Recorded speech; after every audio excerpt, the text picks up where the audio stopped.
In at 10, Shazam's admission. During a crossover between DC's beloved Batman and Shazam, Billy ends up trying to help Batman stop Scarecrow, but does something reckless in the process, resulting in Batman reaming him out for it, saying, quote, "Scarecrow is one of the most dangerous people on the planet. If he'd released that toxin into the airstream, all of Gotham would have been," but gets cut off by Billy in one of the most tear-jerking admissions in comics. Quote, "I know. Shazam! I'm sorry, okay? I'm just a kid. I don't know what to do. I never know what to do. I have all this power and most of the time I'm just messing up or punching crocodiles or something. I feel like I'm wasting it, like I was never supposed to have it, but I don't know. I do have it, so I just want to help.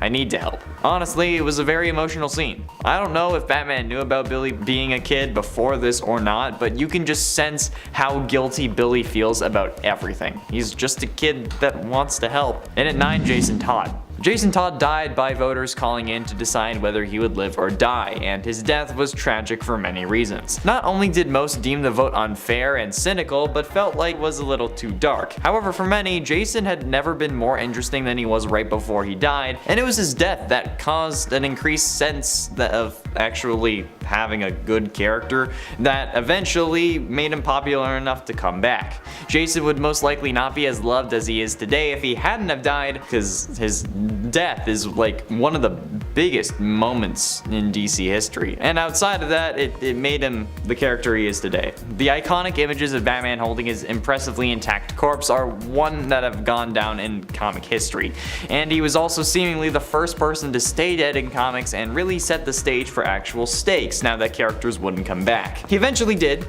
but it was still an emotional death to read and something that I would hate to go through. And at 8, Flashpoint's ending. Flashpoint, a timeline of Barry Allen's own creation where his mother doesn't die and he thus doesn't become the Flash. Oh, and don't forget the fact that Aquaman and Wonder Woman are at war. And at the very least in the animated movie, this resulted in them destroying the world, literally destroying the planet. Barry has to run back in time to stop himself from saving his mother, letting her die just so that he can save the planet. But in this case, Flash literally outruns the destruction of a planet and does so in order to let his mom die. Like, holy crap, that's insane. Like, I don't know if I'd have the actual strength to do that. So to me, it's pretty ridiculous that Barry first, while in emotional turmoil, is able to outrun the destruction of the world, that's fast, and then has to sacrifice his mother. Both emotionally and physically surviving this is damn impressive. Like, he should have either exploded with the rest of the world or not have been strong enough to sacrifice his mother. I wouldn't have been able to do it. Either way, she dies, right? So like, my thought is like, at least keep your dad out of prison and give him like another decade or so, right? Damn, that was painful. Number 7, after the New 52 retcon, we saw Barbara Gordon in an entirely new way. So Alan Moore released The Killing Joke, and in this comic we see a paralyzed Barbara Gordon from the waist down. She then became Oracle and did a pretty bang up job with the Bat family. Also, she's in a wheelchair. How often do you see that? More inclusion for the win, folks. Let's get it. But with the New 52 retcon, we have Barbara Gordon back as Batgirl. So while some fans are happy with the change, most have expressed quite a bit of rage online, rightfully so. And at 6, Catwoman and Helena. With the 82 issue run that is the 2002 to 2008 Catwoman monthly series, Selina Kyle was dragged through the mud. After killing Black Mask in cold blood, after discovering that Zatanna had mind-wiped her in order to set her on the right path, Selina wound up with a baby when DC's titles jumped forward 1 year in time following Infinite Crisis. She had given up on the Catwoman mantle and decided to go legit when her secret identity is revealed, and Selina realizes that it would be impossible to raise a daughter in that environment. Enlisting the aid of Batman, she fakes the deaths of herself and the baby and places the child up for adoption. The real gut-wrencher comes when she turns to Zatanna and begs her to mind-wipe her again to erase all the memories of her daughter, to which Zatanna refuses. Selina is one of the most grounded, independently sufficient characters in modern comics, and to see her break down like that was absolutely brutal. Having to give up a child is never easy. Number 5, seeing doubles. Sometimes a superhero does something with their newfound power and it saves the day in a remarkable way. Or sometimes our hero gets these new incredible abilities and the idea just doesn't stick. Readers witnessed this back in Superman 958, the issue titled Superman's New Power. Also, what an inviting title. Of course we're going to want to look into this. After detecting a disturbance under Metropolis, Superman checks it out only to discover it is indeed an alien ship. Go figure, just another day in the ordinary life of Superman. But as soon as Clark comes in contact with the ship, boom, it explodes. Later on, he goes to fight some bad guys, but when he goes to use his powers, they're a bit different. They're actually rainbow beams. Yeah, he shoots rainbows out of his fingers. How magical. So this causes all the crooks to become non-aggressive. Pretty sick power. Just you do that forever. You've done it. You don't have to break any legs or throw people on the moon. Just be nice, chill. So Superman is basically a Care Bear now in this issue. Now, if that wasn't odd enough already, soon after, he discovers that he can shoot mini clones of himself at people. But here's the thing, the people of Metropolis don't panic or riot at these super clones. No, the people of Metropolis love this. They actually get so attached to the clones that even Superman himself is like, hey, what about me? Do you all remember I'm the main event here? You guys, Superman? Huh, what? Also, if Superman can shoot out mini clones of himself, shouldn't those mini clones be able to shoot other mini clones out of themselves as well, and so on and so forth? I would love to read that issue. That'd be amazing. So many Supermen, all the Supermen. In it 4, Clark says goodbye. As if the cover alone wasn't a dead giveaway that All-Star Superman number 6 would hold some truly teary-eyed scenes, Grant Morrison and Frank Quitely bombarded readers with emotion through one of the most potent stories in Superman's history. The last few pages of the issue sees a younger Clark speaking at Jonathan Kent's funeral, where he is witnessed unknowingly by his future self. The teardrops come once Ma and Clark are back on the farm, and young Clark is questioning the point of his powers if he couldn't save his dad. Of all the times that Jonathan Kent has died in the comics, or even in film for that matter, All-Star Superman number 7 nails it right on the head in terms of genuine emotion. Morrison serves us the best incarnation of the Man of Steel, unrelentingly human. Number 3, Dead or Alive. Superboy issue 158 came out in 1949, so it was a little while back now. And the cover of the issue is enough to pull any reader in. It shows Superboy in space looking down at a capsule with his parents in it. And the words, "They're alive, my real mother and father." And behold, a couple of sleeping beauties. Jor-El and Lara were drifting in space for 15 years. The radio transmission comes in, calling Kal-El, and then he's like, yo, that's my name, let's do it, let's go. And it's a nice moment or two. Superboy reflects on recognizing his parents' voices, even though he was just a wee baby when he last saw them. So how sweet. But in the New 52 Rebirth storylines, apparently Jor-El survived the Krypton explosion, thanks to Dr. Manhattan, and he then became Mr. Oz, who was like a villain. This New 52 retcon makes absolute no sense. We saw Krypton's death, and we also saw his parents dying in it with our eyes. Penultimately, in at number 2, Aqua Baby. In quite possibly the most messed up death in DC Comics history, we meet Arthur Curry Jr., aka Aqua Baby. Trust me, I wish I was kidding. Up until 1977, the notion of straight up killing anyone off for real in comics was a rare notion. But Adventure Comics number 452 changed that idea entirely. Black Manta kidnaps Aqua Baby and places him in a chamber that slowly fills with air, suffocating him slowly over time. Because you know he's Aqua Baby, not a normal baby, so instead of water it fills with air, yeah. Manta forces Aquaman and Aqualad to fight each other to save Junior's life, but by the time they're done, it's too late. When the fight ends, Aquaman's son is dead, Aquaman and Aqualad's relationship is ruined, and Mira now mourns her infant son. This event actually ends up leading to the divorce of Aquaman and Mira, which given who played her in the Aquaman movies, I feel like he dodged a bullet there. But again, like I said, love. And the love you have for your own child is incredible unless you're a monster. So being unable to save your son would be an absolute atrocity in my mind. Like I wouldn't be able to deal with that. That's no. And finally, in at number 1, Blackest Night. With Jeff Johns at the helm, the lore of the Green Lantern Corps in 2000 grew exponentially, introducing the emotional spectrum of light and 6 other Lantern Corps that were established across the universe. All of this was in preparation for one of the most emotionally charged events in the DC Universe's history, Blackest Night. Without going too deep into things, a creature called Necron reanimates the dead, humans and superheroes alike, and tries to eliminate all life from the universe. It's creepy, right? But here's where it gets really messed up. Any character that was brought back to life is also subject to Necron's control. To give you an idea, Superman, Green Arrow, Wonder Woman, Superboy, and Bart Allen are all brought back and under Necron's control, who, at this point, is manipulating Batman and vomiting Black Lantern rings. Watching heroes fight against their friends is hard enough, but when readers realized the majority of the core Justice League and Titans just became zombies, this became an instant page turner, and would surely be difficult for anyone in that situation. Like, yeah, they're zombies, but in a world with zombies and a man who can travel through time and other realities at will, you'd think that there'd be a way to stop them from being zombies and back to being normal humans and alive, so you wouldn't want to put them down again, but you kinda have to. It's a turmoil for sure. Kicking off the list at number 10, coarse language.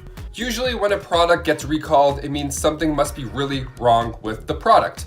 In the case of comic books, that could mean a plethora of swear words making its way into your child's hands. Back in 2008, DC Comics caught a printing error too late and caused the company to recall thousands of copies of All-Star Batman and Robin issue 10. The curse words had originally meant to be blacked out, to avoid offending youngins. But the problem was that the letters were visible and easy to read after they were blacked out. I learned a few swear words from George Carlin. If I grew up and Batgirl taught me a few words, you can't really argue that to your parents. But she said it, why can't I say Makes no sense. If Batgirl says I can say And before we head over to number 9, if you guys could go ahead and give this video a thumbs up because it helps us out quite a bit here at our studio, or our at-home studio closet here. You guys are the best. Thank you so much for watching. Now let's go back to our list. Number 9, a weird bathroom.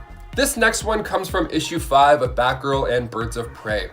In the issue, the Birds of Prey are trying to find the new Oracle, but on page 18, we get a look into a bathroom, and let's just say the layout. It doesn't make a lot of sense, okay? For starters, the bathtub is tucked neatly in a corner. The only problem is that there's a door behind the tub, which is just the scariest place for a door. If someone opened that while you're in the bath, you're there. You're like right there. So fans have pointed this out before, and their argument is that maybe it's a closet in the bathroom, maybe it has like towels, whatever the case. Like whatever it is, this is a surefire way of breaking your shins like once a day.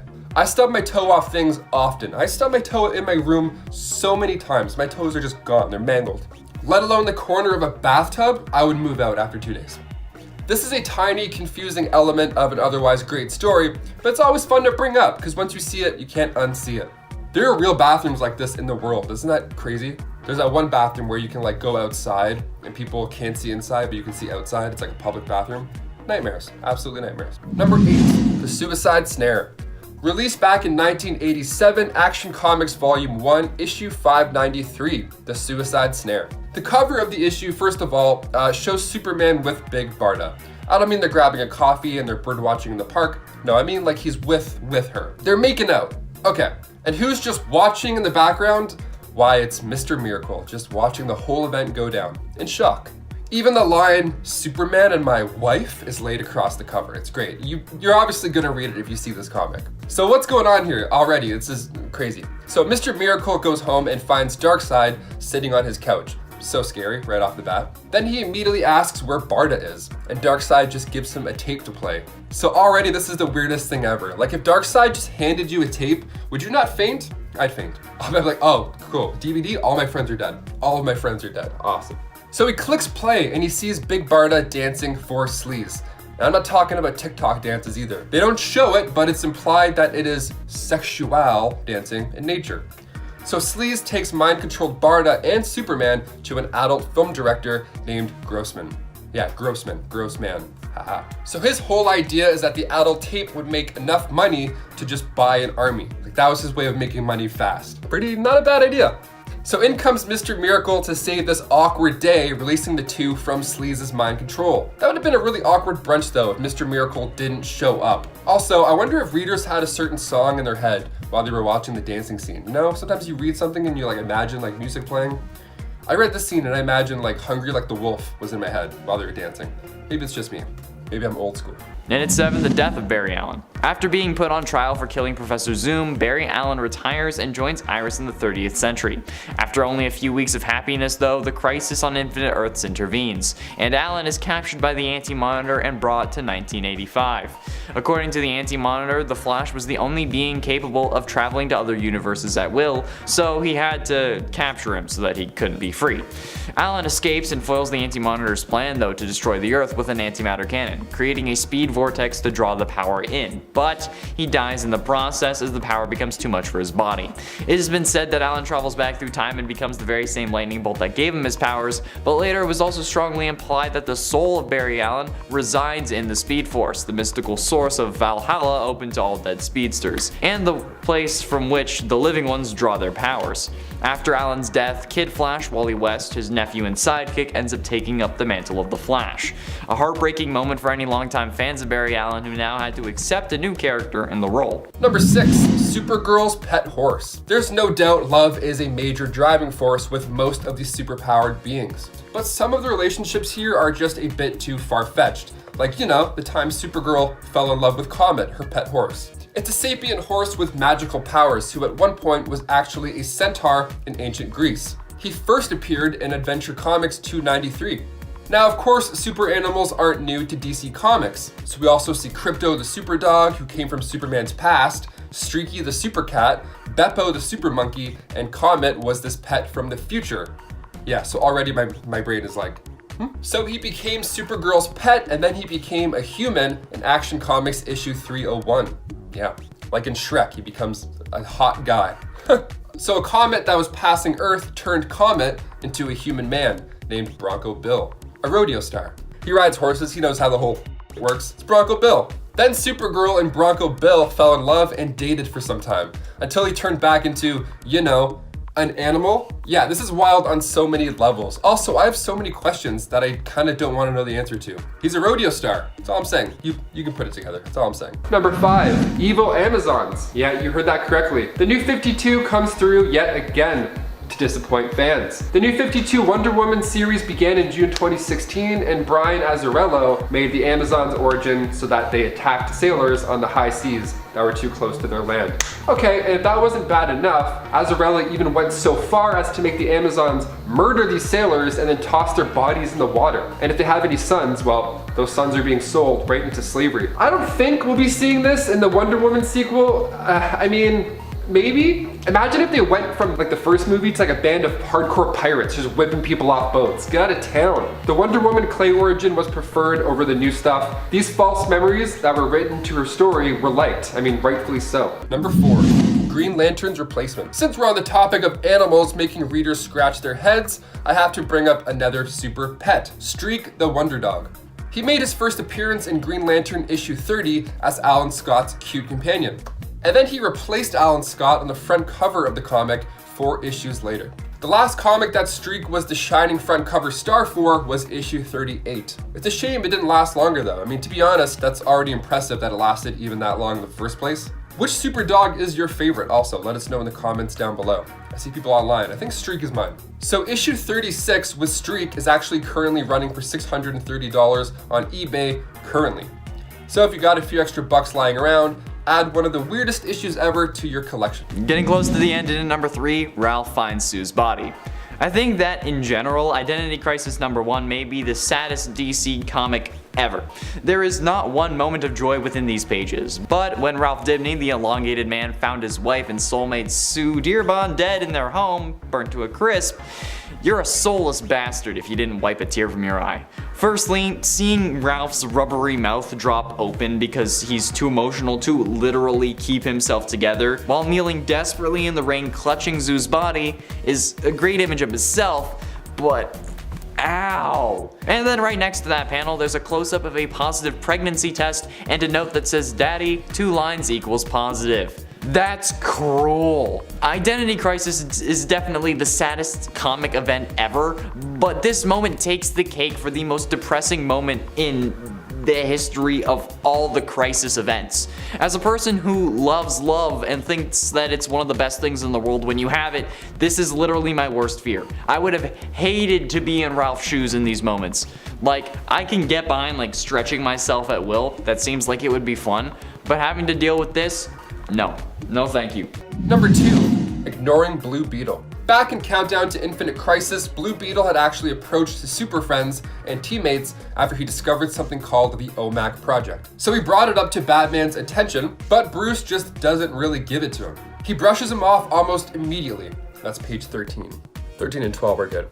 Well, the OMAC project of course turned out to be something, and when Blue Beetle discovered it, he's all by himself, leading for him to be killed. So if only Batman just took him seriously in this moment, things would have turned out a lot less ugly. Now I know Batman created this thing in the first place, so it's kind of fair that he didn't listen to him, but before Infinite Crisis, the OMACs killed like a lot of people. Should have just given him 2 minutes to explain, or 10 seconds to explain. The fact that Batman just didn't listen to his team member, especially when he already knew something was kind of going on, it's pretty odd, even for Batman. It doesn't make a lot of sense.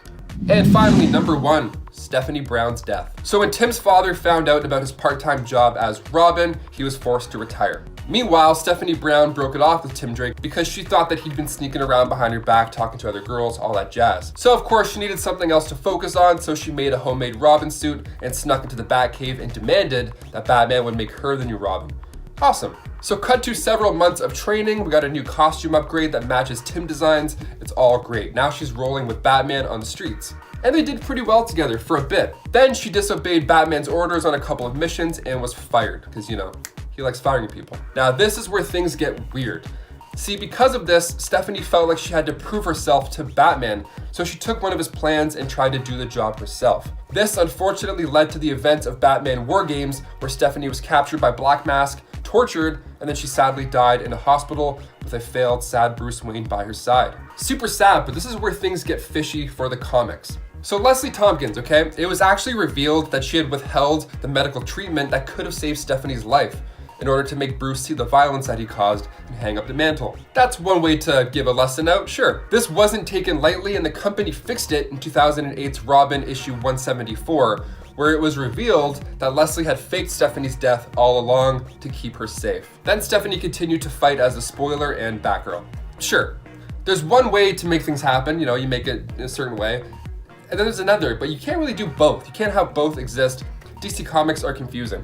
And then Stephanie continued to fight as the Spoiler and Batgirl. I feel like we could have gone without all that horrible dark tragedy stuff. I don't know. Well guys, there you have it. Some of these odd moments are fun, while others just leave you feeling bummed out for the character's fate. Kicking off the list at number 10, Superman's Secret. Ooh. So in Superman issue 300 back in 1939, we see the front cover of this issue, and it shows in big text, "Revealed at last, the startling secret of how Superman fools the world with his Clark Kent identity." And you see Superman on the cover like, "Lana, look at my face. Do you believe me?" He's on point, like he's very aggressive. He's like, "I'm Clark Kent, look at my face." It's basically what we've all been thinking when we see this guy in his disguise. The whole issue is about how dumb the glasses disguise is. And it's pretty funny at first. But the thing that sucked was that he explained how his glasses are made from Kryptonian plexiglass and how that intensifies the low-level hypnotic effect. So people see him as Clark Kent rather than Superman.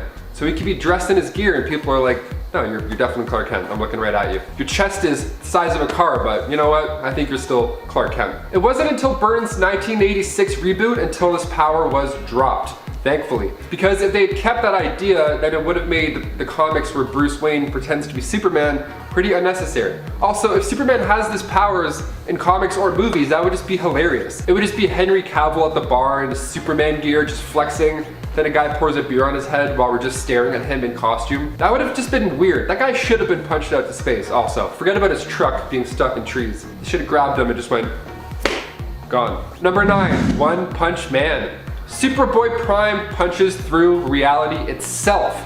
It is one of the most talked about events in DC's comic book history, and it has fans split over the overall decision. Crisis on Infinite Earths happened and brought together all these Golden Age and Silver Age heroes into the same place. It was a move made to retcon certain plot points while setting up a brighter and certainly bolder future. So what happens when you lock Superboy Prime up in a pocket universe? Well, once he's out, he gets so mad that he punches, but he doesn't just punch a hole in the wall like your classic Kyle from high school. No. He punches through reality, creating the multiverse, bringing back the dead Robin from the 80s, Jason Todd, to life. And that wasn't the only change though when it comes to the multiverse collapsing. Like Elastigirl's resurrection, and then the other characters come back as if they had truly never died. Like we had Lynx, Reactron, Ventriloquist, Scarface, and Magpie. This punch also changed some major history with Joe Chill, which I'll get into later. The numerous versions of General Zod were also replaced by just the one version. So, what a mess. Just what a mess. Number 8, Catwoman's origin. Okay, this one's super funny to me. So, Frank Miller released Batman Year 1, and it was this dark and gritty issue. And included with it had Selena Kyle's true origins. She lived life on the streets and resorted to work just to make ends meet. People loved this dark origin story. This was a superhero origin story. Then the New 52 released Catwoman 0 in 2011, and the origin went from dark and DC-like to just, well, this. She is seen as this amateur thief, and she has an epiphany while falling out of a window, and she smacks the ground quite hard.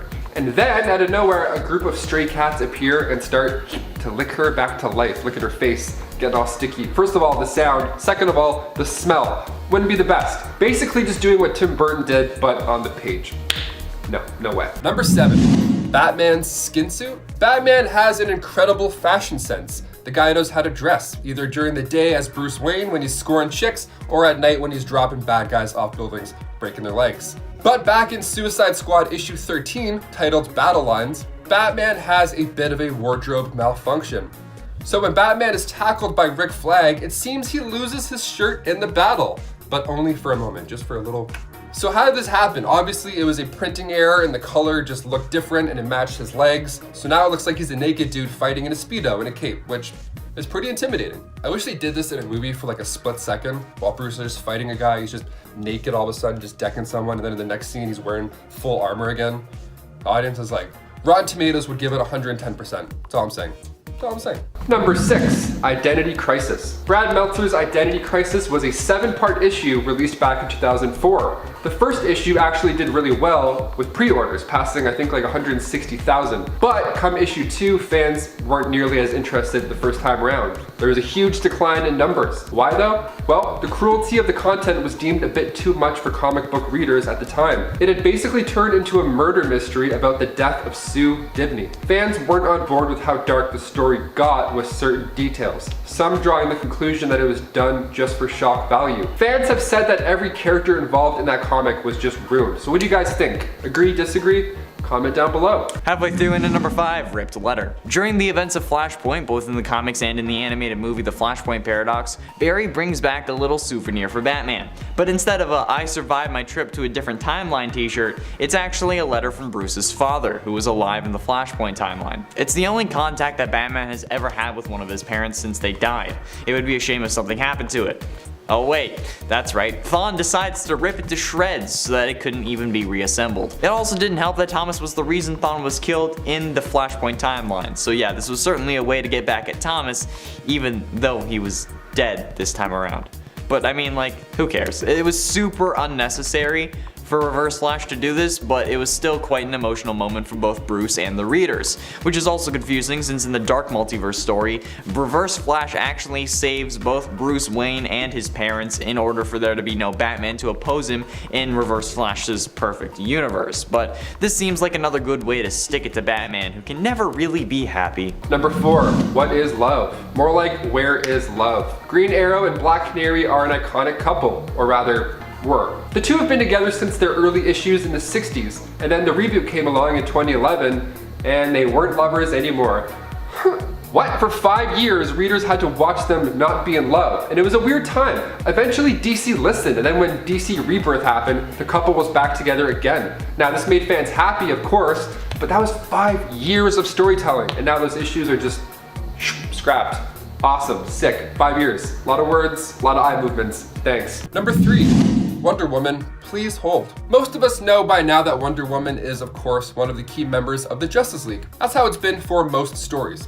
Most. See, when Wonder Woman was asked to join the Justice Society of America in issue 13 of All-Star Comics, readers were surprised when her new role in the team meant answering phone calls. Yeah, she joined as the team's stay-at-home secretary. Yeah, and even the next issue after she joins the team, she's on the front cover and she's listed as an official team member. And then on the very next page, she says to the team that she'll be there in spirit. What? Well, as odd as it looked and felt reading this, the reason behind it was because her co-creator, William Moulton Marston, was too busy writing other issues and didn't want anybody else writing her in the Justice Society. Which makes sense. I mean, she only just made cameos really until after his death. Then after his death, she became an actual member and not just a secretary. Number 2, Jack and Joe. We all know the name Joe Chill, the guy who killed Bruce Wayne's parents, Martha and Thomas Wayne. Now, after watching the 1989 Tim Burton Batman film, there's now another name in our minds when we think of the person that killed his parents. We of course think back to the Joker, and having him as the one who killed his parents in the movie. So which is the right one? Which one's true? So fans had to wonder this for years. If Joe Chill was actually the killer, these are confusing times. And then in Infinite Crisis issue 6, we see that Chill is again the killer of the Wayne's family. Thankfully, I mean, part of Batman's story was based off this way of things. And after Infinite Crisis, they made it so Chill was arrested the same night he killed Bruce Wayne's parents. These stories are way too confusing at times. Even reading this, my brain hurts. And finally, number 1, no kill. We all know Batman by his one rule, and breaking that rule is Joker's goal in the Dark Knight film, to never kill. Of course, having his parents die at the hands of a killer, one would assume he's not too fond of the act. But let's go back. Let's go back to Batman's first appearance. Back in 1939, Detective Comics issue 27, we straight up see Bruce push a guy into acid. Acid! It's said in the early days that many criminals died by the hands of the Bat. Bill Finger came in and retconned it so the Caped Crusader, starting in Batman issue 6, tells Robin that we never kill with weapons of any kind. With weapons? Ooh, gotta read the fine print, I don't know. No, Batman at that point still goes by the no kill rule. But what do you guys think? Was his actions, like in Batman vs Superman, unwarranted? I mean, this is obviously a darker, older version of the Batman where clearly people close to him have died. I personally think he should kill. Make it so he pops dudes. People love the Punisher. I mean, you know, he wrecks people. Go get him, Batsy.